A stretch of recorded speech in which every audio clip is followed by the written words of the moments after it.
রেমিটেন্সের প্রবৃদ্ধিতে বাড়ছে রিজার্ভের পরিমাণ। বর্তমানে মোট রিজার্ভ $24 বিলিয়ন ছাড়িয়েছে, আর আইএমএফের BPM-6 পদ্ধতি অনুযায়ী তা $20 বিলিয়ন।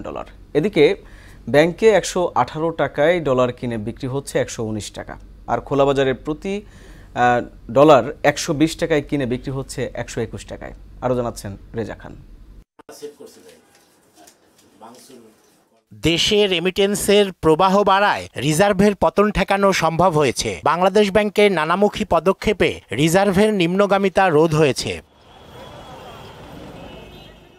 গেল অর্থবছরের তুলনায় চলতি বছরে রেমিটেন্সের 60% প্রবৃদ্ধি ঘটেছে, আর জুলাই থেকে আগস্ট মাসে এই প্রবৃদ্ধির হার 90%।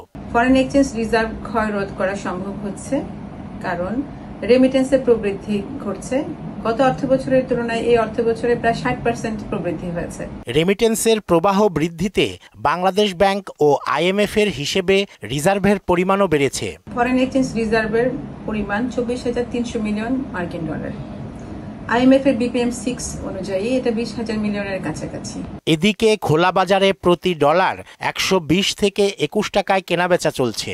তবে বিদেশ ভ্রমণ কমে যাওয়ায় কেনাবেচায় প্রভাব পড়েছে বলে জানান মানি এক্সচেঞ্জ সংশ্লিষ্টরা। ডলার অ্যাভেলেবেল পাওয়া যাচ্ছে, ডলারও আমরা সেল বাই করতেছি। লেনদেন আগের তুলনায় কম, বিদেশে মানুষের যাতায়াত কম হচ্ছে আর কি। যাদের টাকা পয়সা বেশি ছিল তারা বেশি যাতায়াত করতো বিদেশে, এখন তারা হয়তো একটু আড়ালে রয়েছে, যাইতে পারতেছে না। ব্যাংকিং চ্যানেলে প্রতি ডলার 118 থেকে 19 টাকার মধ্যে লেনদেন চলছে।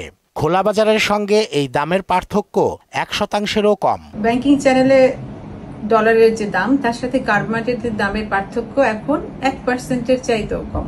বিনিময় হার বাজার ভিত্তিক করার ফলে ডলারের দাম স্থিতিশীল হচ্ছে বলে দাবি করছে কেন্দ্রীয় ব্যাংক। বিনিময় হার বাজার ভিত্তিক করা হয়েছে।